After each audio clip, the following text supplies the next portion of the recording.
পিন্টারেস্টে এইরকম ক্যালেন্ডারগুলো দেখতে খুবই কিউট লাগতেছিল, তো আজকে আমি সেটারই রিক্রিয়েট করব, তবে সেটা আমার স্টাইলে।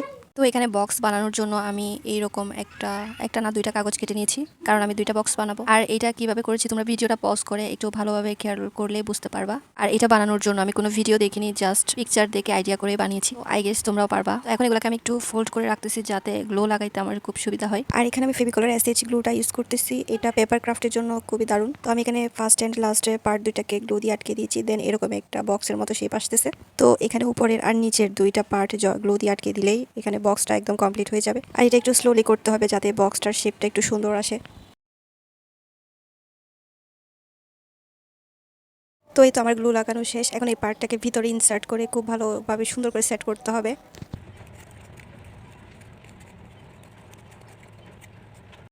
তো এই তো আমার একটা পার্ট অ্যাটাচ করা শেষ, এখন আরেকটা পার্টও আমি সেম ভাবেই করব।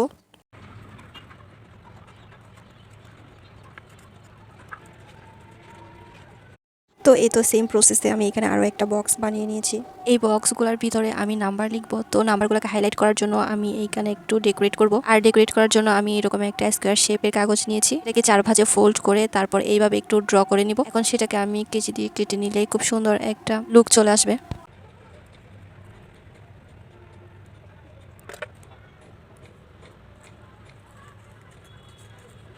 এই তো এটা দেখতে ঠিক এমনটাই দেখাবে। তো এইভাবে আমি অনেকগুলা পেপার কেটে নিয়েছি, আর এখন আটা দিয়ে এগুলাকে সেট করে নিচ্ছি।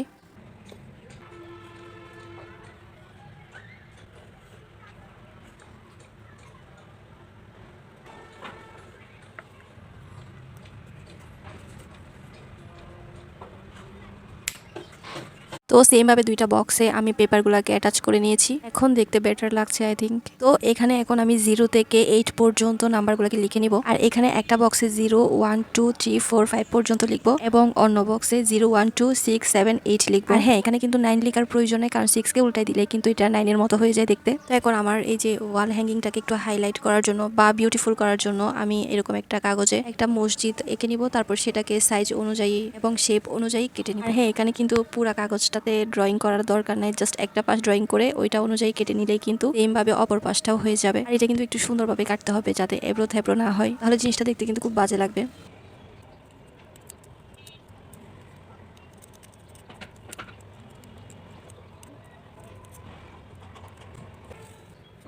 তো এই তো আমার মসজিদ কমপ্লিট। ভিতরে যে 3টা স্কেচ করা পার্ট দেখছো ওগুলোকে পরে আমি অফ ক্যামেরায় কেটে নিব। এখন মেইন পার্টে আসি। আমি একটা কার্ডবোর্ড নিয়েছি, একটা ইয়েলো কালারের A4 সাইজের পেপার নিয়েছি। এখন কার্ডবোর্ডটাকে আমি পেপারটা দিয়ে কভার করে নিব।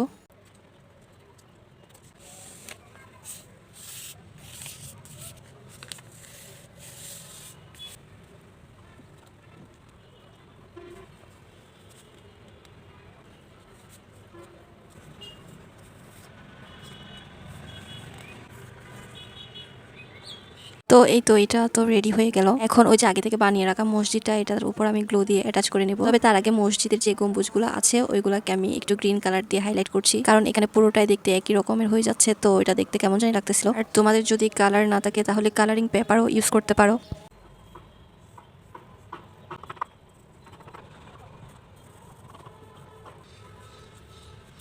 তো এখন মসজিদটাকে আমি কার্ডবোর্ডের সাথে অ্যাটাচ করে দিব। এখানে আমি এরকম শেপের আরো একটা কার্ডবোর্ড কেটে নিয়েছি, কারণ এটার উপর আমি বক্সগুলোকে রাখবো। যদিও এটা দিয়ে কি করবো এখন বোঝা যাচ্ছে না, বাট তোমরা দেখতে থাকো, আই হোপ বুঝতে পারবা। তো এখন এগুলোকে আমি গ্লু দিয়ে আটকে নিব। আর হ্যাঁ, এখানে আইসক্রিমের স্টিক দিয়ে আমি কাগজটাকে এইভাবে সেট করে নিয়েছি যাতে এটা আরো স্টিকে হয়। আমি এখানে তোমাদেরকে আরো ক্লোজলি দেখাচ্ছি যাতে বিষয়টা তোমরা বুঝতে পারো। তো এই তো সেকেন্ড পার্টও শেষ, এখন লাস্ট পার্টে আসা যাক। তো এখানে A4 সাইজের পেপারকে আমি এইভাবে কাট করে নিয়েছি। তো এরকম আমি দুইটা করেছি, একটার উপর ইফতারের সময় আরেকটার উপর সেহরির সময় লিখেছি। এখন এইগুলার উপর স্কচ টেপ দিয়ে আমি সিকিউর করে নিব। তো এটাকে স্কচ টেপ দিয়ে লাগানোর পর দেখতে এমনই লাগছে। খেয়াল করেছো কিনা জানি না, এখানে ডিজাইনটা আমি একটু চেঞ্জ করেছি। এর ডিজাইনটা এটাতে লাগানোর পর দেখতে তেমন একটা ভালো লাগতেছিল না, দেখে এটাকে আমি আবার এরকম একটা শেপ দিয়ে করে নিয়েছি। আর এখানে ইফতারির সময় এবং সেহরির সময় দুইটা আমি একটু বড় করে লিখেছি যাতে দূর থেকে দেখে বোঝা যায়। And this is the final look. তো চলো এখন তোমাদেরকে বক্সগুলো রেখে দেখাই। আর হ্যাঁ, তোমরা এখানে লেখার সময় অবশ্যই এরকম পেন ইউজ করার ট্রাই করবা, যাতে লেখাটা দূর থেকে বোঝা যায়। আর এটার একটা বেনিফিট হচ্ছে এই লেখাটা ইরেজেবল। সেটা হওয়ার কারণ হচ্ছে এখানে আমি স্কচ টেপ দিয়ে ওইটা সেট করেছিলাম। তো এইভাবে প্রত্যেক রোজাতে তোমরা ইফতারের সময় এবং সেহরির সময় চেঞ্জ করতে পারবা। কালকে থেকে যেহেতু রমজান শুরু, আর তোমাদের যদি আমার এই ডিআইওয়াই ভালো লাগে, তোমরা চাইলে এটা আজকে বাসায় বানিয়ে নিতে পারো। জিনিসটা কিন্তু খুবই ইউনিক। আর আমার আজকে ডিআইওয়াই তোমাদের কেমন লেগেছে কমেন্টে কিন্তু অবশ্যই আমাকে জানাবা। যদি ভালো লাগে তাহলে ভিডিওতে একটি লাইক করে দিও। আর আমার চ্যানেলে নতুন হয়ে থাকলে অবশ্যই চ্যানেলটি সাবস্ক্রাইব করে পাশে থাকবা। আর নেক্সট ভিডিওতে থাকবে গজ কাপড় দিয়ে ঈদ আউটফিট বানানো। দেখতে চাইলে সাথেই থাকো। Take care and thanks for watching.